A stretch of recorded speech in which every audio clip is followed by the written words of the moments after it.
किया है। सत्ता की भूखी कांग्रेस ने डीएमके की पीठ में छुरा घोंप दिया है।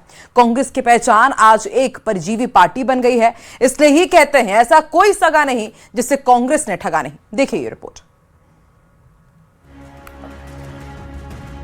कांग्रेस की पहचान आज एक परजीवी पार्टी की बन गई है और इसलिए ही कहा जाता है कि कोई ऐसा सगा नहीं जिसे कांग्रेस ने ठगा नहीं। तमिलनाडु में कांग्रेस समेत अन्य क्षेत्रीय दलों के सहयोग से विजय थलापति की पार्टी टीवीके ने नई सरकार बना ली है। कर्नाटक में एक कार्यक्रम के दौरान पीएम मोदी ने कांग्रेस पर निशाना साधा है। पीएम मोदी ने आरोप लगाते हुए कहा, कांग्रेस ने अपने सहयोगियों के साथ विश्वासघात किया है। पीएम ने डीएमके का साथ छोड़ने को लेकर कांग्रेस पर जमकर हमला बोला। प्रधानमंत्री नरेंद्र मोदी ने कहा, सत्ता की भूखी कांग्रेस ने डीएमके की पीठ में छुरा घोंप दिया है। कांग्रेस की पहचान आज एक परजीवी पार्टी बन गई है। इसलिए ही कहते हैं ऐसा कोई सगा नहीं जिसे कांग्रेस ने ठगा नहीं। अभी तमिलनाडु में ही देखिए, 25-30 साल से कांग्रेस का डीएमके के साथ घनिष्ठ संबंध था। डीएमके के साथ गठबंधन ने कितनी ही बार कांग्रेस को संकटों से बाहर निकाला और 2014 के पहले 10 साल उनकी जो सरकार थी वो भी डीएमके के कारण टिकी थी। पीएम मोदी ने बेंगलुरु में बीजेपी कार्यकर्ताओं की एक विशाल सभा को संबोधित किया। इस दौरान कांग्रेस पर जमकर हमला बोलते हुए कहा, कांग्रेस को सिर्फ विश्वासघात करना आता है। ये खुद भी झूठे हैं और इनकी गारंटियां भी झूठी हैं। कांग्रेस की सत्ता की किताब में गवर्नेंस का चैप्टर तो है ही नहीं। इसलिए पहला मौका मिलते ही कांग्रेस ने अपने सहयोगियों के साथ विश्वासघात कर दिया। जिस डीएमके के साथ 25-30 साल का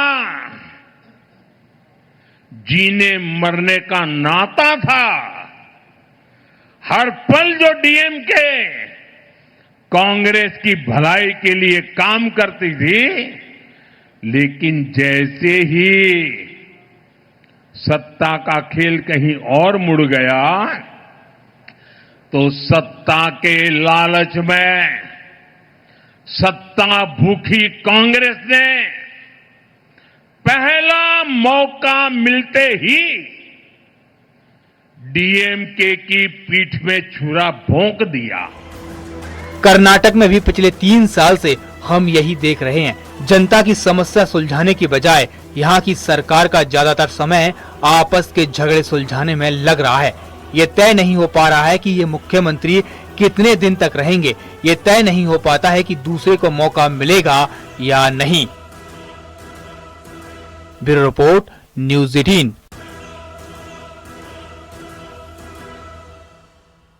बीजेपी ने सपा के पीडीए फॉर्मूले की काट तलाश की है। कैसे, इस रिपोर्ट में समझते हैं।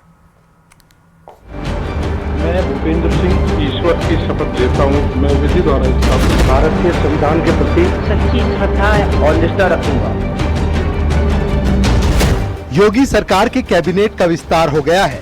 इस दौरान कुल 8 मंत्रियों ने शपथ ली, जिसमें 6 नए मंत्री बने हैं।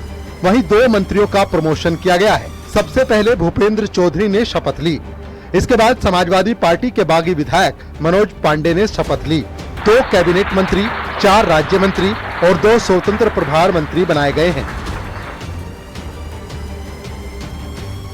भूपेंद्र सिंह चौधरी की बात करें तो 2022 में बीजेपी के प्रदेश अध्यक्ष बने।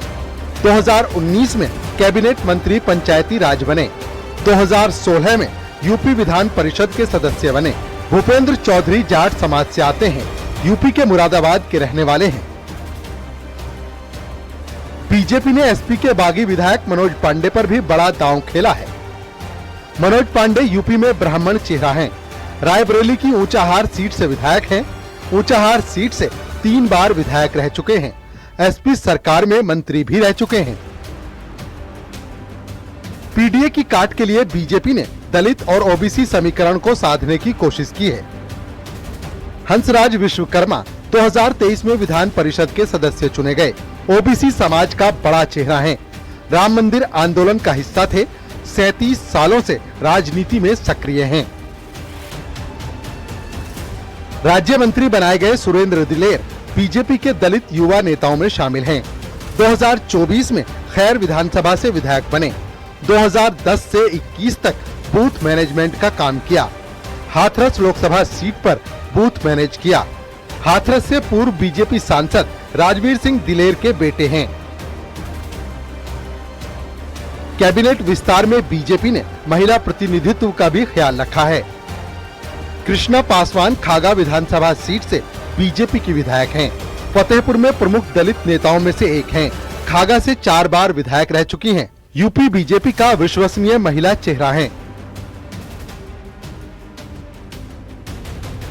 कैलाश राजपूत की लोधी राजपूत वोटर्स में अच्छी पकड़ है। कन्नौज जिले के लोधी समाज के एक प्रभावशाली नेता हैं। कैलाश राजपूत तिरवा सीट से बीजेपी के 4 बार विधायक रहे हैं। कानपुर यूनिवर्सिटी से लॉ में ग्रेजुएशन किया है। अजीत पाल को राज्य मंत्री स्वतंत्र प्रभार और सोमेंद्र तोमर को भी राज्य मंत्री स्वतंत्र प्रभार बनाया गया है। शपथ ग्रहण कार्यक्रम में शामिल होने के लिए बीजेपी के तमाम पदाधिकारी जनभवन पहुंचे थे। राज्यपाल के अलावा सीएम योगी आदित्यनाथ, दोनों डिप्टी सीएम और बीजेपी के प्रदेश अध्यक्ष पंकज चौधरी भी इस दौरान मौजूद रहे। इस मंत्रिमंडल के विस्तार से बीजेपी ने सपा के पीडीए फॉर्मूले की काट तलाश की है। इस बार के कैबिनेट विस्तार में जातीय समीकरण को साधने के लिए जाट, गुज्जर, लोधी और दलित समुदाय के वोटर्स का ख्याल रखा गया है। Bureau report, news 18, UP Uttarakhand. वासियों से बड़ी अपील करते हुए कहा है कि आज के समय में पेट्रोल, गैस और डीजल का इस्तेमाल कम करना होगा। पड़ोस में चल रहे युद्ध के असर से दुनिया भर में पेट्रोल डीजल के दाम कई गुना बढ़ गए हैं। पीएम ने हैदराबाद में कहा कि भारत पर इस वैश्विक संकट का असर ज्यादा है। हमारे पास तेल के बड़े कुएं नहीं हैं। उन्होंने कहा कि जिन शहरों में मेट्रो है वहां लोग मेट्रो का इस्तेमाल करें, कारपूलिंग करें। आज वर्क फ्रॉम होम जैसे उपायों की जरूरत है। उन्होंने कहा कि मौजूदा संकट में विदेशी मुद्रा बचाने पर विशेष जोर देना होगा। उन्होंने कहा कि दुनिया में पेट्रोल, डीजल और फर्टिलाइजर की कीमतें बहुत बढ़ चुकी हैं, लेकिन हमारी सरकार पिछले 2 महीनों से इसका बोझ खुद उठा रही है।